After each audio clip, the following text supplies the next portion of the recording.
Como les decía entonces, el tema de hoy es sistemas de partículas.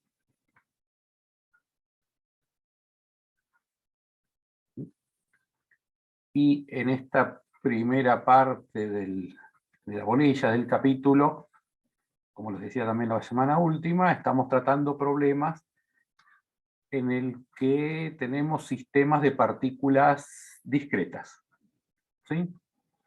Entonces rápidamente recordamos, tenemos un sistema de referencia, una serie de partículas del espacio, ¿sí? En el que tienen aplicadas fuerzas sobre ellas, ¿sí? Que son de dos tipos. Fuerzas externas, ¿sí? Que las pongo ahora en rojo. Entonces esta será la fuerza externa sobre la partícula iésima, y esta es la fuerza externa sobre la partícula jésima, que tienen masas, bueno, digamos que las identifico como la partícula MI y MJ, ¿sí? MI y su MJ. Estas fuerzas, en principio, son de cualquier naturaleza, ¿sí? No tenemos que, hasta que lo especifiquemos, no tenemos por qué plantear ninguna hipótesis, por ejemplo, que sean potenciales, ¿sí? O que sean conservativas, sino que son fuerzas que pueden depender de la posición de las partículas, de su velocidad, del tiempo, de lo que fuera. Y además de las fuerzas internas, tenemos las fuerzas, discúlpeme, además de las fuerzas externas, tenemos las fuerzas internas, que son pares, pero pares en el sentido de ser dos, ¿sí? No en el sentido de cupla, sino pares en el sentido que son dos, de acción y reacción. Entonces, cada partícula ejerce una fuerza, en general, sobre todas las demás partículas del sistema, y en el caso que estamos parados en la partícula I, decíamos que sobre esta actúa la fuerza interna, le ponen el supraíndice I de interna, y J, que significa estoy con una fuerza aplicada sobre la partícula I debido a la interacción con la partícula J. Y luego, en la partícula J, tenemos la fuerza interna JI. Es decir, estoy parado en la partícula J y estoy nomenclando, estoy indicando la fuerza que le hace la partícula I. Y podría llenar todo esto de flechitas de todas las partículas interactuando con todas ellas, que no voy a hacer para que el dibujo sea medianamente legible. Entonces, lo que sabemos es que por principio de acción y reacción, las fuerzas internas se da que la FIJ es igual a menos FJI. Y esto lo vamos a tener ahí en reserva porque luego nos va a permitir simplificar unas cuantas expresiones. Luego teníamos el concepto del centro de masa, que lo definimos, es decir, lo sacamos de la galera y decimos que es tal cosa, que es igual a la sumatoria de I igual a 1 hasta n mayúscula, donde este n mayúscula es el número de partículas en el sistema, del promedio ponderado de sus posiciones con las masas. Es decir, si yo hago la sumatoria del vector posición de cada una de las masas, ponderado o pesado, ¿sí? Es decir, multiplicado, ¿sí? Por un escalar, que es la masa de esa partícula, y lo divido por la m mayúscula, que es la masa total del sistema. Es decir, que m mayúscula es la sumatoria de igual a 1 hasta n de las m sub i. Y esto me va a dar una posición, ¿sí? Que, por ejemplo,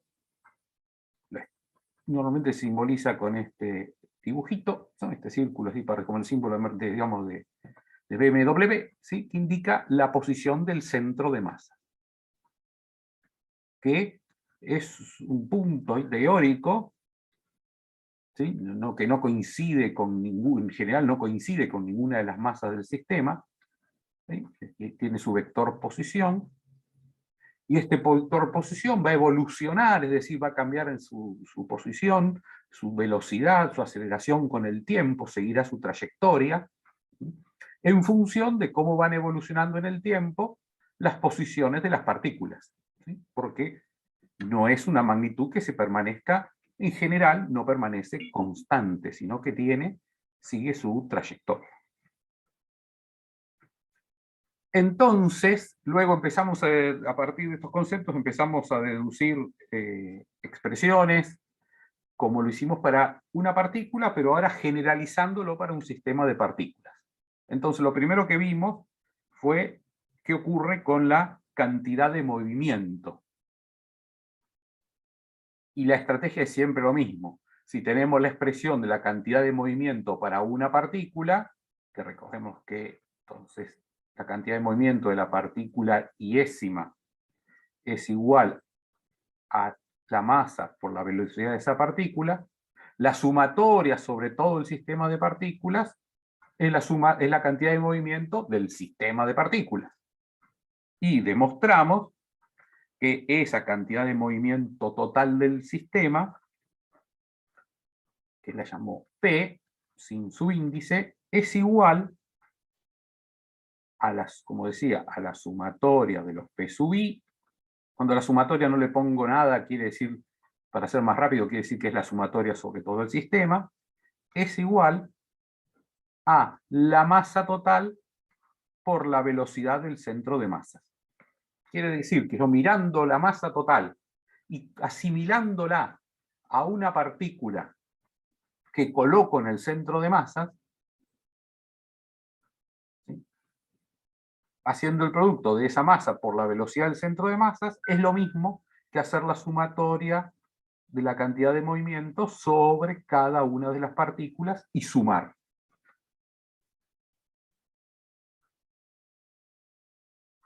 Muy bien, luego seguimos y vimos cómo podíamos relacionar esto con las fuerzas que actúan sobre el sistema.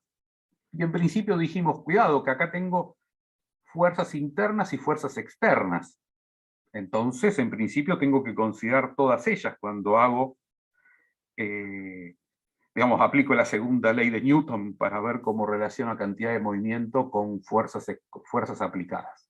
Y que lo que demostramos es que las fuerzas externas, la sumatoria de las fuerzas externas, es igual a la variación de la cantidad de movimiento del sistema. ¿Por qué? Porque las fuerzas internas, por ser estos pares de acción y reacción, resulta que no cambian la cantidad de movimiento del sistema de partículas. Únicamente las fuerzas externas resultan en una variación de la cantidad de movimiento del sistema. Esto quiere decir que yo tengo una cantidad de partículas evolucionando en el tiempo, y supongamos que están todas ellas conectadas por resortes, o atadas con cuerdas, o hay actuadores que las interconectan, ¿sí? Resulta que la cantidad de movimiento global del sistema va a permanecer constante, ¿sí? Aunque esté instantáneamente variando la posición, la velocidad, las fuerzas internas, ¿sí?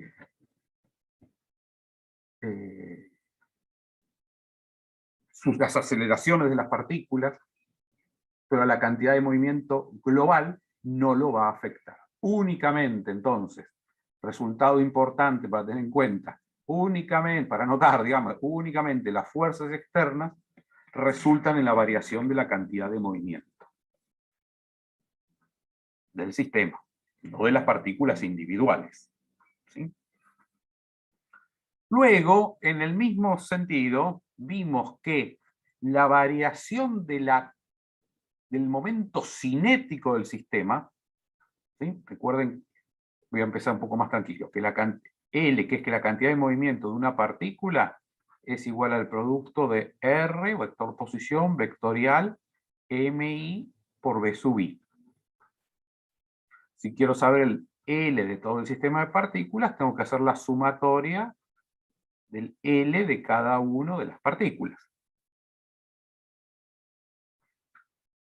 Y demostramos que únicamente los momentos que resultan de las fuerzas externas son las que producen variación del momento cinético del sistema de partículas. Nuevamente, los efectos, ¿sí?, de las fuerzas internas no resultan en una variación del momento cinético global del sistema de partículas. Así que todas estas consideraciones que hice anteriormente respecto de un sistema que solamente tiene fuerzas internas, que no va a variar su P, tampoco va a variar el L.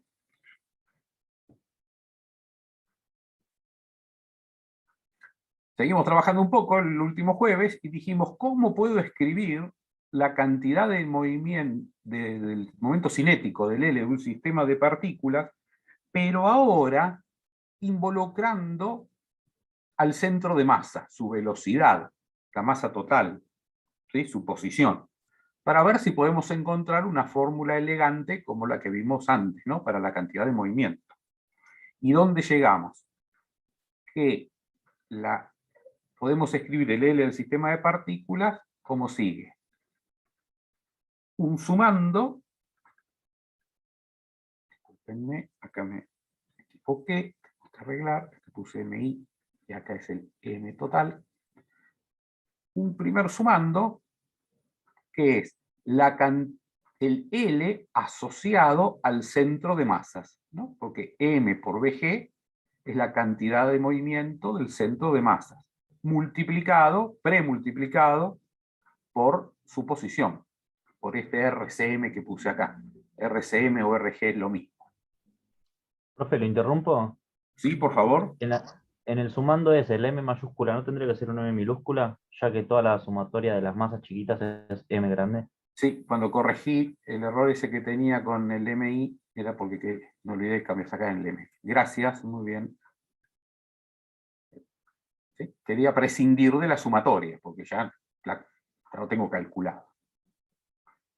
Pero, tenemos un término extra para calcular el momento cinético, que es la sumatoria de la posición relativa de las partículas con respecto al centro de masa por m sub i por la velocidad relativa al centro de masa más omega por r i', es decir, la posición relativa respecto del centro de masa. Y esta fórmula está considerando el caso más general de cómo puedo yo elegir el sistema de referencia auxiliar solidario al centro de masa, es decir, que ese sistema auxiliar, si lo pongo lo incluyo en el dibujo de más arriba, ¿sí?, estará, por ejemplo, un sistema con las flechitas, así. Eso te quería preguntar, profe, que me quedó la duda de la clase pasada que la vi grabada.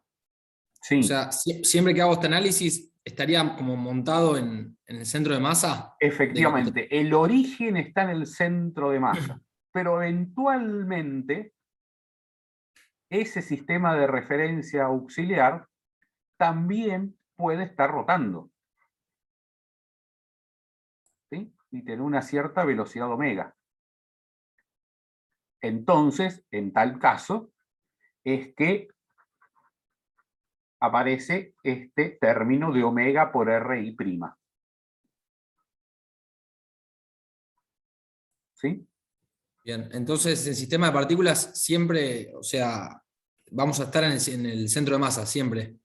No, la idea es así. Uno, si quiere calcular el L, puede decir, mira, calculo el L de cada partícula y sumo, y ahí lo tengo. Y en algún momento le puede resultar beneficioso, ¿sí?, apelar a movimiento relativo, ¿sí?, y poner un sistema móvil en el centro de masa y entonces en tal caso utiliza la fórmula que aquí estoy mostrando recuadrada. ¿Sí? Entonces, para usar esta fórmula, resulta perfecto. que el sistema, elegí el sistema móvil con origen en el centro de masas. Y es Perfecto. entonces el B0 del sistema móvil, si recordamos estas expresiones de movimiento relativo, es BG, en este caso. Y como el sistema lo puedo elegir en el caso más general que rote, me aparece este término aquí que marqué, ¿no? El segundo término dentro del paréntesis. Aquí es muy probable que, digamos, normalmente aquí cuando vemos sistemas de partículas, que rara vez vamos a usar un sistema que además esté rotando, ¿sí? Lo que sucede es que más adelante lo vamos a precisar utilizarlo, sobre todo cuando generalicemos esto para trabajar con cuerpos rígidos. Entonces no hay que olvidarse que la expresión completa incluye este término para considerar la eventual rotación del centro de masa, del sistema auxiliar que coloco en el centro de masas. Para calcular el momento de inercia partícula por partícula, el R sub I, Todavía acá no tenemos movimiento de inercia, ¿eh? Acá no existe perdón. momento de inercia. Mm. ¿Por qué? Porque no está el concepto de momento de inercia, porque las partículas están variando continuamente su posición relativa. Cuando llevemos esto a la condición de cuerpo rígido, vamos a decir, las partículas no tienen movimiento relativo, ¿sí? Entonces, vamos a poder aquí hacer alguna consideración respecto a que todas ellas no van a poder moverse de forma independiente, y va a aparecer el concepto de momento de inercia, pero acá todavía no hay momento de inercia. Tenés que pensar el sistema de partículas como que fuese un enjambre de abejas, ¿sí? Sí. Perdón, momento de inercia no, el L. Cuando se hace partícula por partícula, ese R sub I, Sí, es según mi sistema de referencia que tomé así arbitrario. efectivamente. Bien, era la duda que tenía. Claro, porque fíjate, recuerden ustedes que el L es una magnitud que depende desde donde uno la mide. Entonces, si yo la mido desde el sistema que dibujé acá, que es arbitrario, tendré que considerar los R sub I individuales, ¿no? Que llegan este vector para esta partícula, este para la J, bueno, este será el de RJ, este el de RI, ¿no? Y así cada uno de ellos. Gracias. Entonces, si omega es 0, y uno se olvida de este último término, digamos, este término está, es normal decir, bueno, el L total es igual a la cantidad de movimiento del centro de masa, discúlpeme, al L del centro de masas, me refiero al primer sumando, más el L relativo al centro de masas. Que si lo decimos de esa forma, entendemos qué se está diciendo, pero como que técnicamente, estrictamente, no está bien dicho, ¿no? Porque no existe el L relativo, no hay el R relativo, L de arrastre y L absoluto. El L hay uno solo, que es el absoluto, la magnitud que está escrita acá. ¿Sí? Entonces, en realidad, eso habría que decirlo, más el asociado al movimiento relativo de las partículas alrededor del centro de masa. Es como que yo me voy al centro de masa, me paro ahí, me pongo en la condición relativo y digo, ¿qué le tiene todas estas partículas que se están moviendo a mi alrededor? Entonces hago la sumatoria de RI' por M por B sub I'. ¿Está bien? Pero ¿qué pasa? Acordarse el concepto a partir de esa situación es muy tramposo, porque no es la consideración, no es el caso más general. Porque ahí, si uno toma eso como el caso general, el día que el sistema de referencia rota, no me cierran los números, me equivoco. ¿Sí? La expresión general es con este último omega por RI'. ¿Estamos? Entonces, trabajar eso con cuidado y no tomar una fórmula mal enunciada, digamos, no estrictamente bien enunciada, como el caso general, que luego nos puede llevar a errores. Luego también teníamos el concepto de trabajo generalizado al sistema de partículas. ¿Y acá qué pasa? Y acá no podemos decir mucho, más que calcularlos, digamos, ¿no? Respecto a... ¿Por qué? Porque producen trabajo tanto las fuerzas internas como las fuerzas externas del sistema de partículas. Entonces, el trabajo para ir de una configuración 1 a la configuración 2 de un sistema de partículas va a ser, primero, el trabajo de todas las fuerzas externas. Quiere decir que tengo que ir sobre cada partícula y hacer el producto F diferencial S de la partícula iésima e ir acumulando, ¿no? Ir sumando. ¿Habrá alguna partícula que no tiene fuerza externa? Y bueno, no contribuye. ¿Está bien? Pero tengo que ir sumando sobre todas. Y luego tengo que poner otro sumando para las fuerzas internas. ¿Sí? Entonces, ¿qué sucede? Cuando me paro en cada una de las partículas, tengo que considerar las contribuciones de todas ellas. Digamos, las contribuciones de las fuerzas que ejercen sobre esa partícula, todas las demás fuerzas internas que resultan de la interacción con el resto de las partículas. Entonces, acá tenemos una segunda sumatoria de j igual a 1 hasta n, de la integral para ir de 1 a 2, de las f y j internas, diferencial SI. De esta sumatoria tengo que excluir cuando estoy sobre la misma partícula. Y acá me está faltando una llave, porque la sumatoria es sobre todo. Entonces, ¿cómo es la historia? Tengo que hacer, si es sobre todo el sistema de partículas, la sumatoria sobre todas las partículas. ¿Qué fuerza tiene aplicada cada partícula? La fuerza externa, que está considerada en este primer término.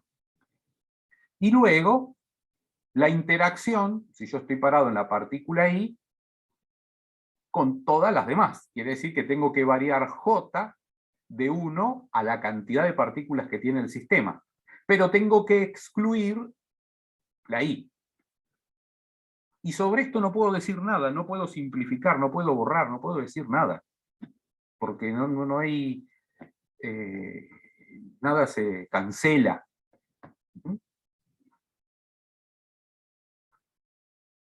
Digamos, esto lo enfatizo porque muchas veces alguien así dice, bueno, y los trabajos de las fuerzas internas se anulan, ¡pum! Y lo borran de un plumazo.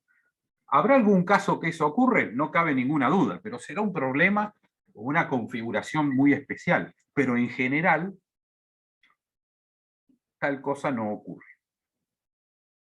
¿Sí? Profe, ¿te puedo hacer una pregunta de eso? Claro que sí.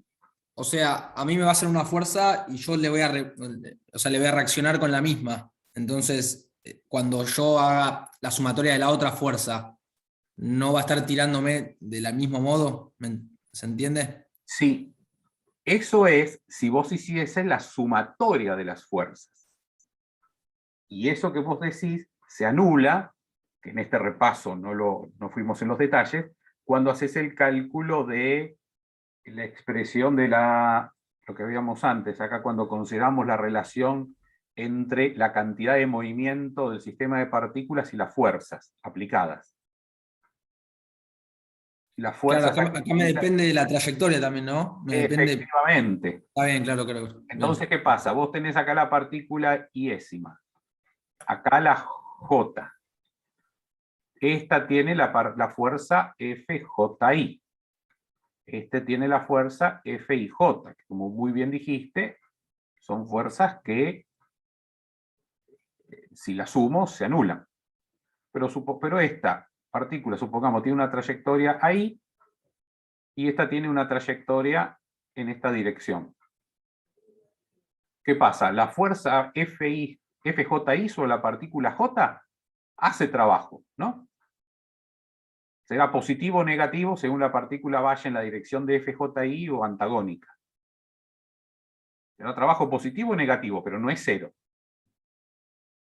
Pero el trabajo de la IJ es nulo. No importa en qué dirección se mueva, sobre la trayectoria que impuse, como es perpendicular, no hace trabajo. ¿Está bien? Bien, perfecto. Entonces, acá, cuidado, hay que considerar todo, nada se borra de una. Luego, ¿qué ocurre? Para un sistema de partículas se cumple el teorema de trabajo y energía, ¿sí? Que dice que el trabajo de todas las fuerzas, el trabajo, ¿no?, de ir para 1 a 2 es igual a la variación de la energía cinética, T2 menos T1. ¿Sí? Teorema de trabajo y energía. Recuerden que esto funciona siempre, sin importar la naturaleza de las fuerzas. Si yo quiero calcular la energía cinética de la partícula iésima, hago 1/2 de su masa por la velocidad al cuadrado. La energía cinética del sistema de partículas será la sumatoria de todas las energías cinéticas. ¿Sí? Al igual que pasaba con L, ¿hay alguna forma, existe alguna expresión para calcular la energía cinética, involucrando al centro de masas? Sí. ¿Y cómo es? Es 1/2 de la masa total por la velocidad del centro de masas al cuadrado, más la sumatoria de 1/2 de la velocidad relativa al centro de masas, más omega por RI' y todo al cuadrado. Y le vale las mismas consideraciones que teníamos para el cálculo del L. Fíjense que son fórmulas como análogas, ¿no? Considerando en el centro de masa, más posiciones y velocidades relativas. Y nuevamente tenemos aquí este término que tiene en cuenta la eventual rotación del sistema de referencia con origen en el centro de masas. Y esta expresión se llama teorema de Koning. Las otras nadie se tomó, a nadie tuvo el honor de que la bautizasen con su nombre. Bueno, en Koning, en esta sí, la energía cinética se llama teorema de Koning. Y el último concepto es la energía potencial del sistema de partículas, en el que decimos todas las fuerzas del sistema de partículas, tanto internas como externas, resultan ser conservativas. Digamos, todas las partículas están conectadas con resortes, y algunas de ellas están ancladas con un resorte o un punto fijo afuera del sistema, que producen las fuerzas externas, o interactúan gravitatoriamente, por ejemplo. ¿Sí? Entonces, en tal caso, ¿qué vamos a tener? Para sacar la energía potencial del todo el sistema. Por un lado, olvidé que la sumatoria, el potencial de todas las fuerzas externas. Así que tendremos la sumatoria de D igual a 1 hasta n del potencial sobre la partícula iésima externo. Y luego tenemos los potenciales asociados a la interacción de las partículas, a las fuerzas internas, que aquí lo planteamos como una sumatoria sobre todas las partículas, otra sumatoria anidada sobre todas las partículas, excluyendo la partícula iésima, es decir, sobre la que planteo la sumatoria primera, de estos potenciales internos que son del tipo IJ. ¿Por qué? Porque están asociados a cada par de partículas, ¿sí? Pues el caso que yo les decía era, tengo la partícula iésima, la partícula jésima, y supongamos que acá tengo un resorte, tengo un potencial asociado a este resorte de constante K que conecta ambas partículas. Ese potencial IJ, para este ejemplo, es igual a K sobre 2 por R, RJ menos RI. ¿Por qué? Porque el resorte se va a estirar o se va a comprimir según cómo sea el movimiento relativo entre las dos partículas. ¿Sí? Si RI y RJ se incrementan en la misma magnitud, todo esto viaja como un cuerpo rígido, el resorte no se estira, ¿no? Y no almacena energía potencial. Es como que yo pongo un resorte arriba de la mesa y muevo la mesa. El resorte no se estira ni se comprime, no almacena energía potencial. Tienen que moverse relativamente y los extremos.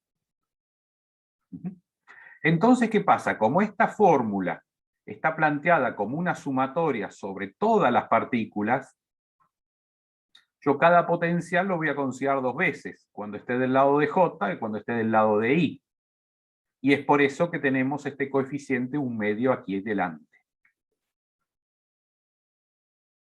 Muchas veces, a los fines prácticos, cuando uno hace este cálculo de energía potencial, directamente suma sobre los resortes. ¿Sí? Porque supongamos, yo tengo un sistema de 5 partículas. Si estuviesen todas conectadas entre sí, resorte con, ¿no? Todas vinculadas, ¿cuántos resortes tendría? Tendría que hacer la cuenta, pero ¿qué sería? 5, ¿qué sería? 5 por 4 por 3, 5 factorial, debe ser una cosa así, o algo que se le parece. ¿Sí? Pero si yo tengo, son un montón de resortes. En cambio, si yo tengo 5 partículas y solamente la 1 con la 2, las 2 con la 4, la 3 con la 1 y está conectado solamente una fracción de ellas, en lugar de hacer esta sumatoria tan complicada, sumo sobre los resortes, identifico los resortes y sumo 3, 4 resortes que estén ahí en juego. ¿Está bien? Lo que pasa es que esta expresión es la fórmula general. Bueno, y la energía mecánica entonces del sistema de partículas es T menos B, T más B, discúlpeme, T más B. Y si el sistema es conservativo, se conserva la energía mecánica, trabajo y con todos los conceptos que ya vimos, ¿no? O todos los artilugios que ya conocemos, de utilizar eso para resolver problemas que ya vimos para una sola partícula. Bueno, en media horita, poquito más, hicimos un repaso maratónico de los conceptos principales de la última clase, digamos, sin ninguna demostración, ¿sí? Sino que solamente poniendo las fórmulas finales y repasando los conceptos. ¿Dudas? ¿Consultas? ¿Vamos? ¿Ahí? Yo te quería consultar por un ejercicio de la guía que te pide el impulso angular. ¿Es lo mismo que el momento angular? No, Sí, entiendo que no. sí, sí. Ah, ¿sí? Ah, Sí, listo. te está pidiendo el L. Bien, bárbaro. Gracias. Digamos, también se llama momento cinético. ¿Sí?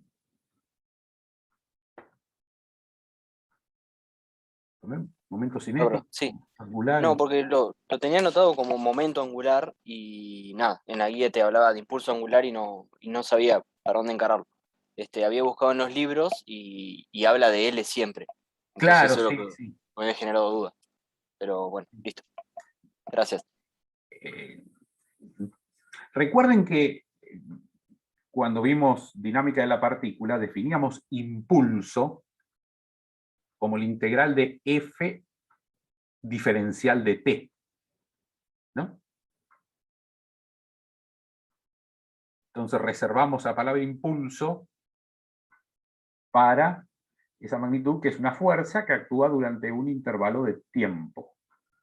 Y también podemos hacerlo con el momento, ¿no? Un momento aplicado durante un diferencial de tiempo. Hablamos de impulso. Muy bien, entonces vamos a lo nuevo.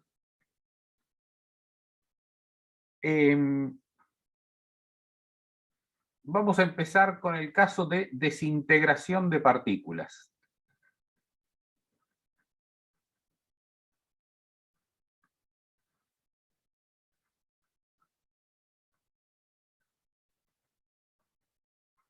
¿Qué es el caso de una bomba? En otras palabras, ¿sí? En el que yo digo, bueno, está claro que yo ahora acá voy a dibujar esto que digo es una partícula grande, y de alguna forma me estoy excediendo en el concepto, porque una partícula es un punto, ¿sí? Lo que pasa es que acá lo simbolizo como un punto gordo, grande, que contiene, que se va a dividir en varias partículas. ¿Sí? Pero la idealización de partículas sigue vigente. Recuerden ustedes que cuando hacemos la partícula, la idealización es que toda la masa está concentrada en un punto y la tenemos caracterizada únicamente dando su posición. No nos importa, no es relevante la información respecto de la orientación de la partícula. ¿Por qué? Porque es un punto y rotarlo no tiene sentido. Pero bueno, acá me permito dibujarlo gordo, grandote, para ilustrar el problema. Entonces, ¿qué pasa? Esa partícula va a tener el centro de masa en la posición en la que esté ubicada, ¿no? Acá está el G, el centro de masa, que va a estar ubicada en la posición donde está la partícula. Supongamos que esta partícula tiene energía interna almacenada, ¿sí? Que puede ser energía química, ¿sí? en un explosivo, ¿sí? Energía elástica, ¿sí? Porque tiene como unos resortes dentro, y en algún momento se desintegra. Es decir, que salen, pongamos, 3 partículas, cada uno con su velocidad,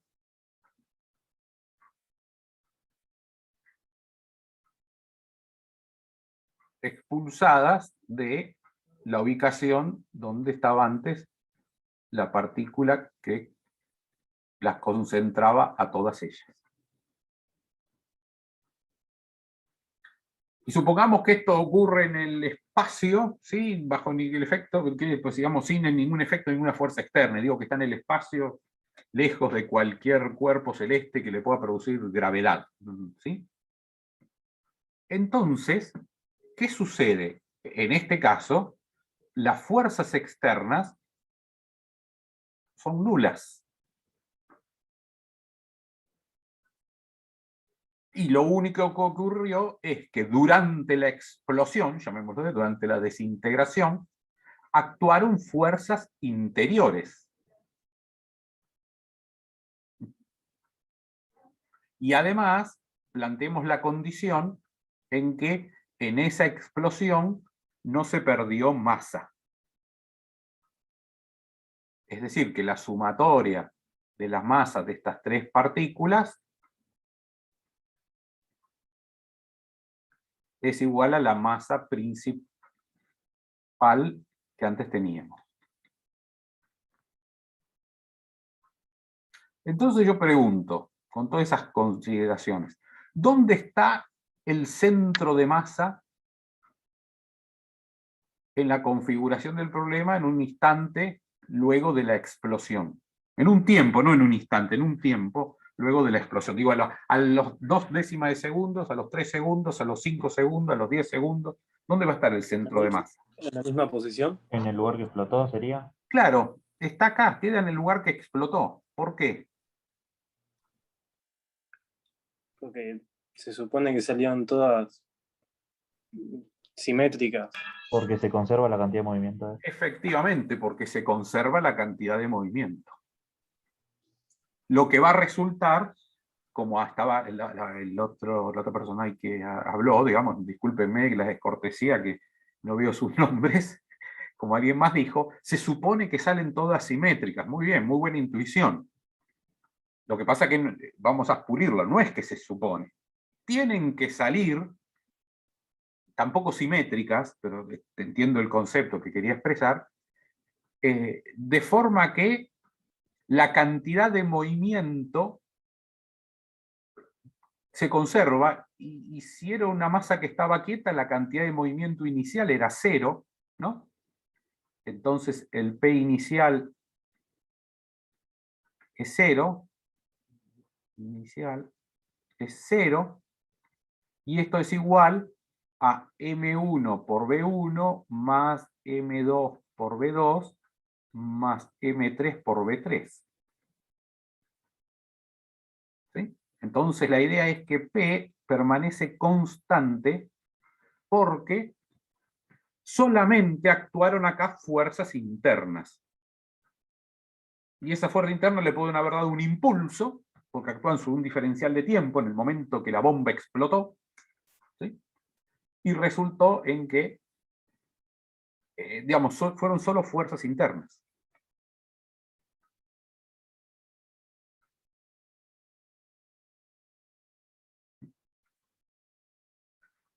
Fíjense que no puedo decir que la energía se conserva. ¿Sí?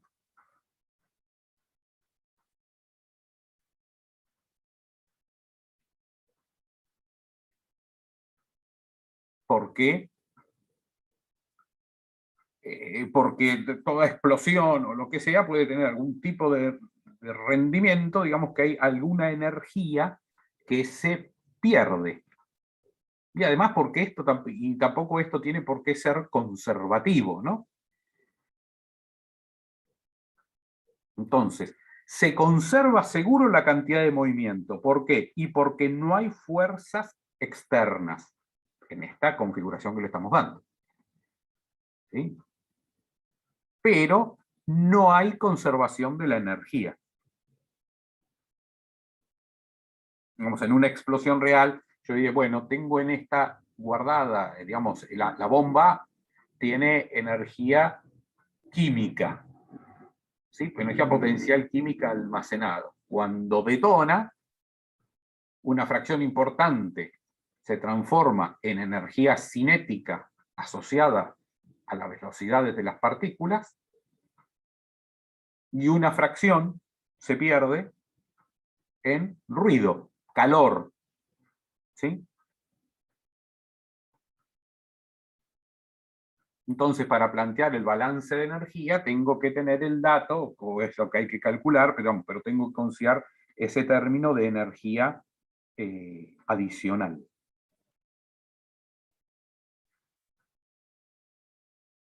¿Sí? A ver si me está faltando decir algo más.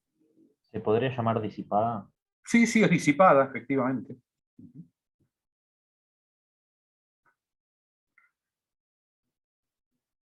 Fíjense además que el trabajo de las fuerzas que resultan durante la explosión es igual a la variación de la energía cinética del sistema. Eso sigue siendo válido. Entonces, si yo, por ejemplo, mido las velocidades de todas las partículas y le calculo la energía cinética al sistema, lo que la sumo,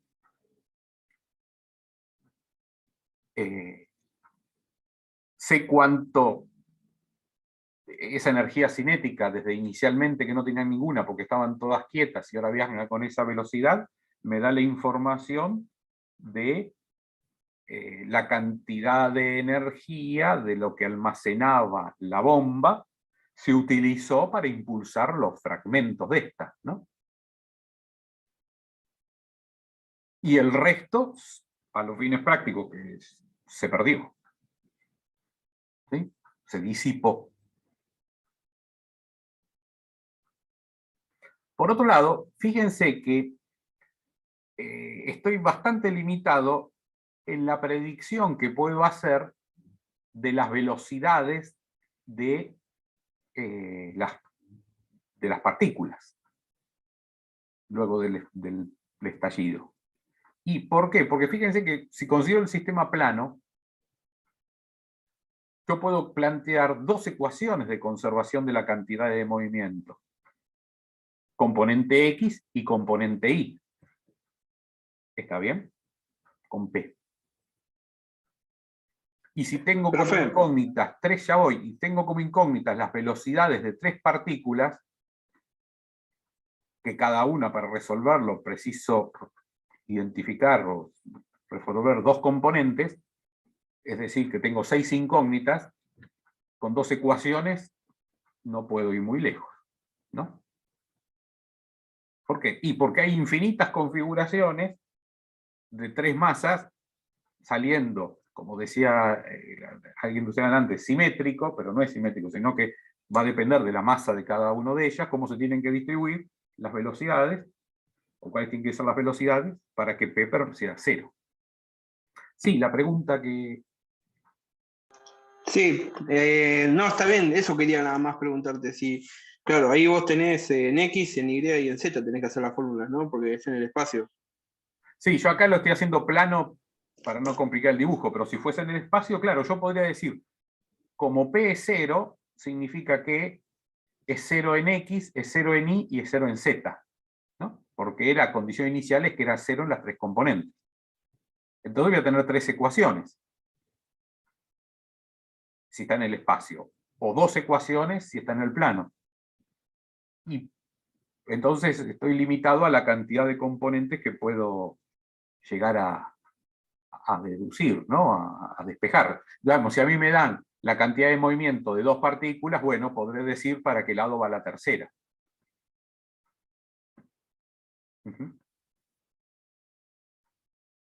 Me puedo ayudar a veces con la cantidad, con la balance de energía, si me dicen, y acá se perdió el 50% de la explosión, se disipó la energía. Bueno, puedo ahí poner otra ecuación extra. Un caso clásico, problema clásico, es el de tiro oblicuo, ¿sí? Tiro parabólico, de una partícula que se desintegra, ¿sí? Digamos, acá tengo la partícula inicial que sale con cierta velocidad v sub 0, y si todo fue, digamos, bajo efecto del campo gravitatorio, y este sería el tiro oblicuo, que sería de esta forma, ¿no? ¿Qué pasa si cuando va por aquí la partícula se desintegra? El centro de masa va a seguir, acá tenemos fuerzas externas, ¿sí? Está el efecto de la gravedad. Pero ¿qué sucede? El centro de masas va a seguir su trayectoria como que si nada hubiese pasado. Mientras que las partículas en las que se desintegre la bomba, bueno, van a seguir su trayectoria propia, ¿sí? En el sentido que van a partir desde el momento de la expresión con una velocidad inicial, y luego esa velocidad evolucionará en el tiempo, afectada por la gravedad. ¿Sí? Digamos, esta que sale disparada para allá, bueno, en algún momento hará así y caerá a tierra. ¿Sí? Cada partícula es como un problema adicional en el que vos decís, en el instante dado estaba en la posición del centro de masa del proyectil, y le doy en el campo gravitatorio una velocidad inicial. Y es un problema en sí mismo. ¿Sí? Cómo evoluciona esa partícula. Lo interesante acá es que el centro de masa termina hacia la trayectoria de la partícula inicial sin enterarse de nada. Ujú.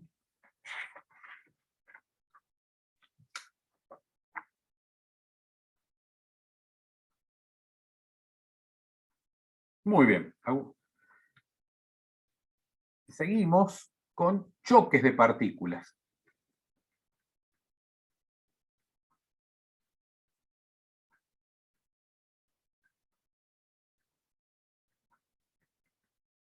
¿Y choque de partículas cómo es? Una situación, bueno, es intuitiva. ¿Sí? Es que yo tengo una partícula M1, una partícula M2, que siguen sus trayectorias, y en algún momento impactan, interactúan, y salen con... bueno, acá tendría que decir... Tengo que discriminar entre las velocidades de entrada, llamémosla, de las partículas, que las podemos llamar B1, 0, que es velocidad de la partícula 1, 0, como la condición inicial, digamos, antes del choque. Esta será la B2, 0. Las partículas chocan, y supongamos que para acá arriba sale la partícula M1, que la M2 choca y se va en esta dirección, y van a tener velocidades que llamamos de salida para acá y para acá, que la llamamos B1, 1 y B2, 1. Entonces, ¿qué es lo que podemos decir? Nuevamente, sin considerar el efecto de ninguna fuerza externa. Que si no hay fuerzas externas, las únicas fuerzas que van a aparecer durante el choque van a ser fuerzas internas. Se va a dar una interacción de las partículas cuando se tocan, ¿sí? Que desaparece cuando éstas pierden el contacto, y salen con las velocidades de salida 1, 1 y 2, 1. Entonces, nuevamente no hay fuerzas externas, quiere decir que el P permanece constante.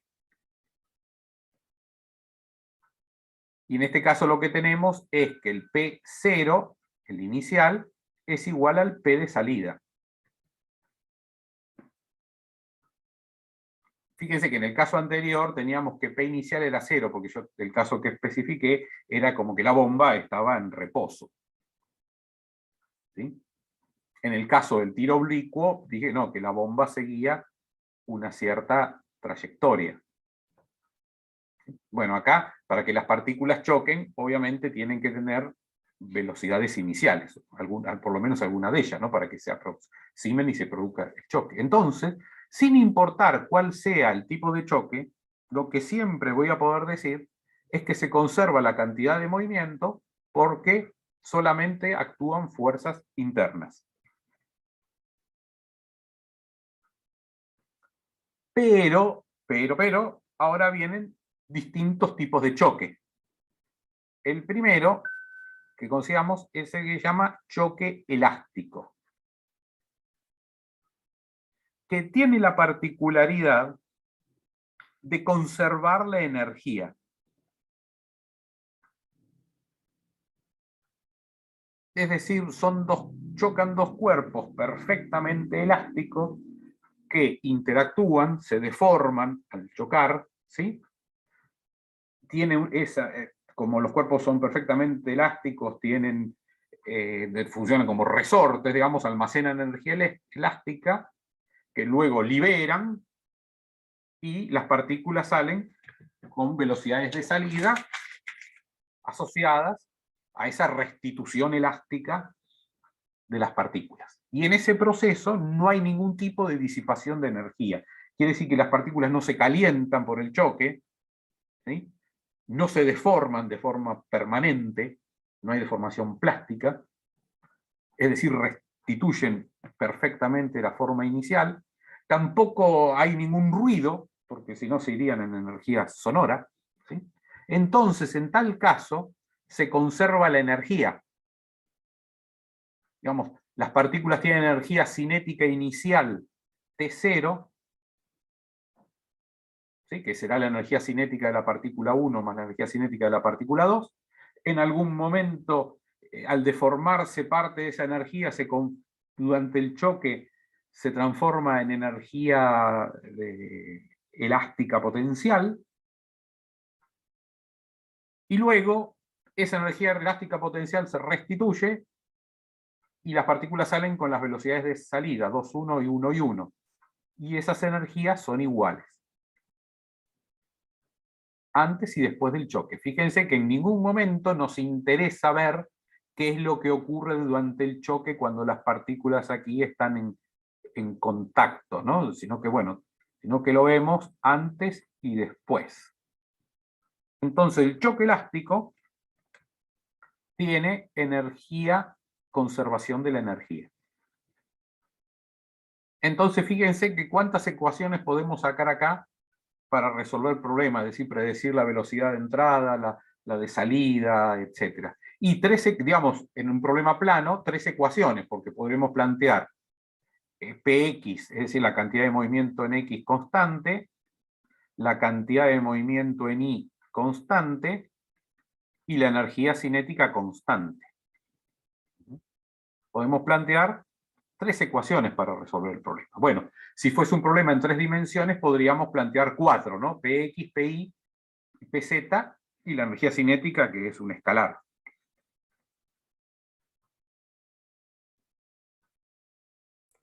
Profe, ¿no hablas de la potencial porque los estarías tratando siempre en el plano? No, acá no estamos considerando fuerzas externas, ¿sí? Está. Solamente el evento del choque. ¿Sí? Entonces, si además resulta que esto no se está dando sobre la superficie de la Tierra, que está la energía potencial en juego, habría que considerarla. Pero fíjense que la consideración que podemos hacer en ese caso es el siguiente, que si yo analizo mi condición de entrada un instante antes del choque y la condición de salida un instante después del choque, y puedo considerar que todo eso se está dando en el mismo punto, ¿sí? En la misma posición, la energía potencial externa no varía.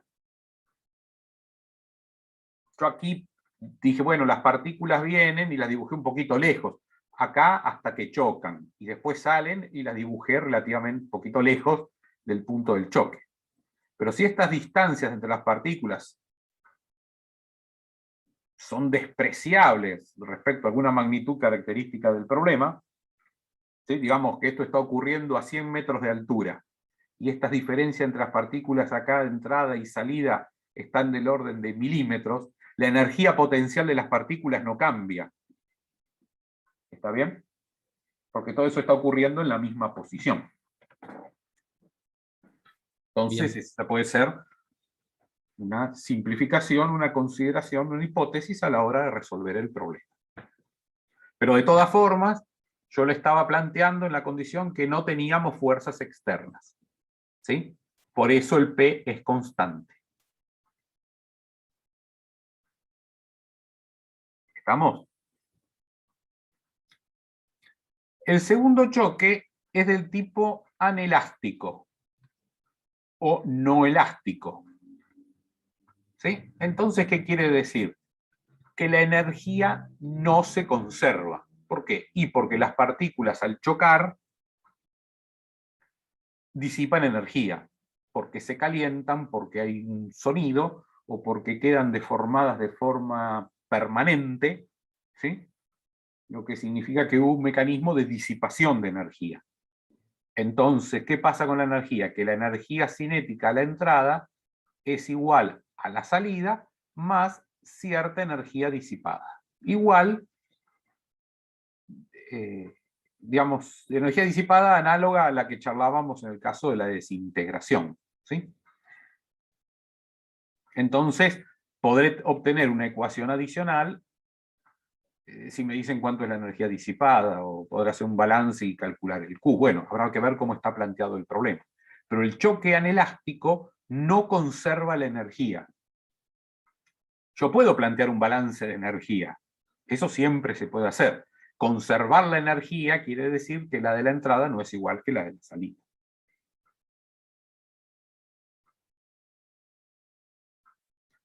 Y por último, tenemos el choque plástico, que es aquel en el que las partículas a la salida quedan adheridas. Es decir, entran como una partícula, pero cuando salen, quedan como una partícula que es la suma de todas. En este caso, 2. Pueden ser n, obviamente. Entonces, ¿qué pasa? Que las velocidades de salida coinciden.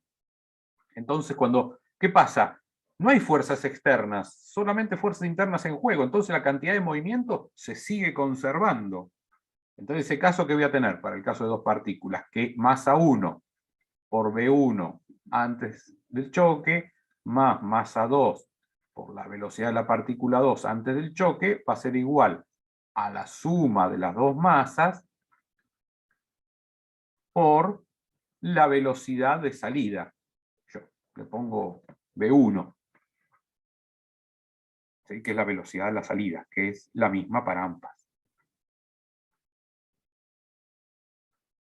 Este sería entonces mi planteo de la conservación de P, ¿no? Que esto es P constante.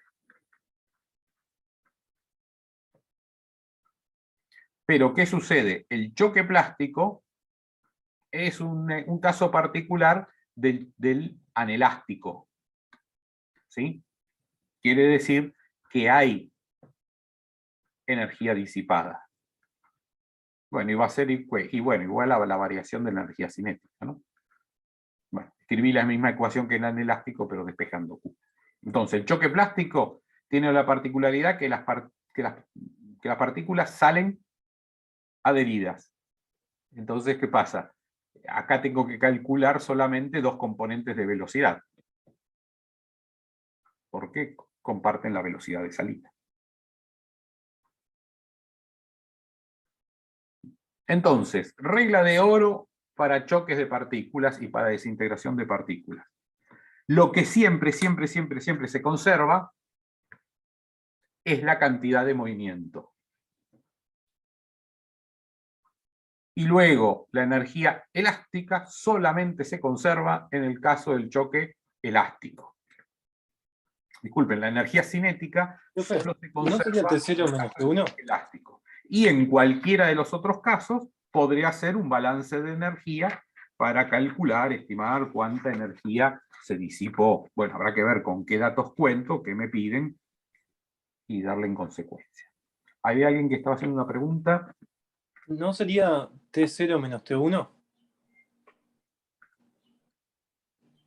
Sí, definitivamente. Sí, estoy despejando Q desde allá.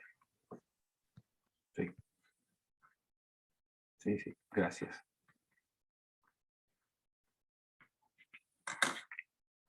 Bueno, y para cerrar, Profe. ¿sí? ¿Ese Q de qué depende? ¿Es algo con respecto al coeficiente de restitución o algo? Por ejemplo, claro. Ese Q depende de la física del problema. ¿No? Digamos, no de la física del problema, no quise decir eso, sino depende de las características constructivas del problema.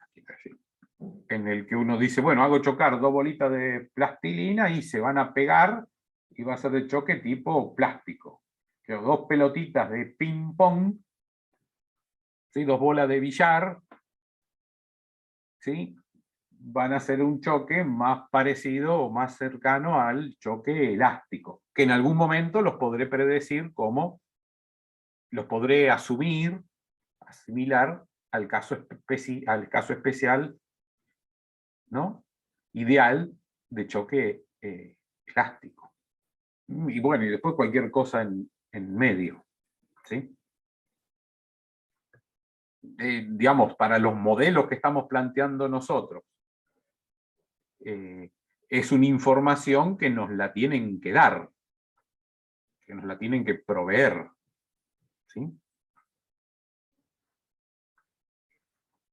O a partir de la información que nos dan, deducirla, ¿no? Que se dice, dos partículas en tal condición chocan y continúan pegadas. Bueno, el choque plástico, aunque no me lo enuncie, ¿sí? No, pero si no, fácilmente lo asocio a esa condición. No sé si con eso contesté. Sí, sí, gracias, profe. Nada. Bueno, antes entonces hacemos unas animaciones del working model. Fíjense acá lo que monté, no, me fui. Es como una bomba elástica en el que tengo todas las partículas de distinto tamaño, distinta masa, todas las partículas son puntos, distinta masa, unidas por resortes, que están todos comprimidos y lo tengo todo ahí quieto con vínculos en el working model, ¿no? Están como todas pegadas al fondo. Y en algún momento le programo en el working model que esos vínculos se desconecten. Entonces, cuando tal cosa ocurre, los resortes se expanden, ¿sí? Porque están comprimidos. Es más, los resortes están desconectados para que hagan, una vez que impulsan a las partículas, acá siguen el dibujo, pero es como que ya no están más. Entonces vemos ahí la explosión y vemos cómo el centro de masa no se mueve. ¿Sí? Y en el gráfico de la derecha, en el gráfico, que bueno, desafortunadamente no lo puedo capturar para que se anime, para que se vaya construyendo a medida que el modelo progresa, tenemos que en el tiempo que llame 0, ¿sí? La energía cinética del sistema pega casi un salto, ¿no? Porque el trabajo de los resortes durante ese tiempo que dan el impulso es igual a la variación de la energía cinética del sistema. Entonces, una vez que se desconectan los resortes, la energía cinética permanece constante. Y obviamente, si hiciese un gráfico de P, sería una línea constante en 0. Y eso cierra porque como la cantidad de movimiento del sistema de partículas la puedo ver, calcular únicamente estudiando el centro de masa se quedó fijo, significa que efectivamente el P es igual a 0.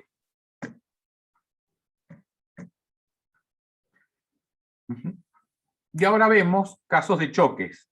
Entonces acá están las dos masas, con estas B que están marcadas serían las velocidades de entrada, la B10 y la 20.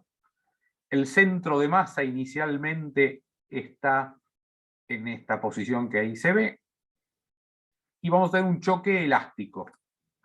Entonces fíjense que la energía cinética, que vale 3, continúa siendo 3 y no varía. Y fíjense que el centro de masa continúa con un movimiento rectilíneo uniforme. ¿Por qué? Y porque el centro de masa está asociado a las velocidades de las partículas. Pero ¿qué sucede? Las velocidades de la partícula son tal que se conserva la cantidad de movimiento y la energía cinética. Porque es un choque elástico. Entonces el centro de, bueno, y como se conserva la cantidad de movimiento, el centro de masa sigue viaje con movimiento rectilíneo uniforme, como si nada hubiese pasado. Entonces el centro de masa sigue sobre esa trayectoria que está ahí marcada y no se entera de nada.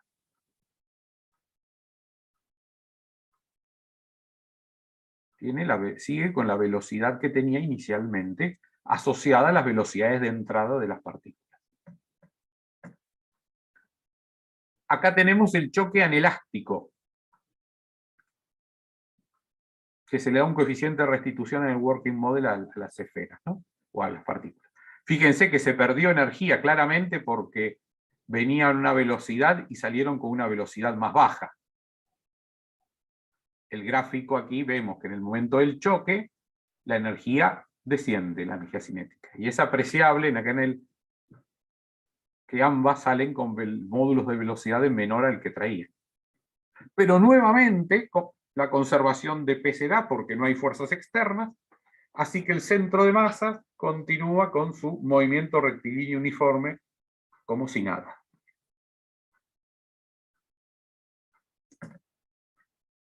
Y el tercer caso, el choque plástico. Es decir, las partículas se van a pegar y continúan las dos con idéntica velocidad. Fíjense que la energía cinética bajó, porque el choque plástico es un caso de choque anelástico, hay disipación de energía, pero el centro de masa, nuevamente, como lo único que le importa es la cantidad de movimiento y esta permanece constante, centro de masa, bueno, que quedó tapado por la partícula grande, sigue con movimiento rectilíneo uniforme.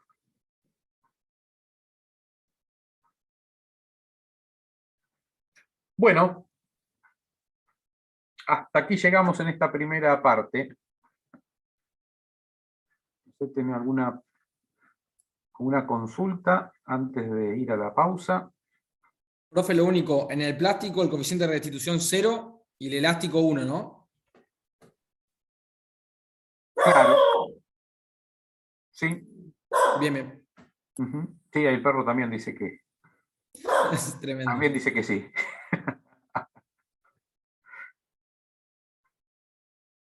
Exactamente. ¿Alguna pregunta más?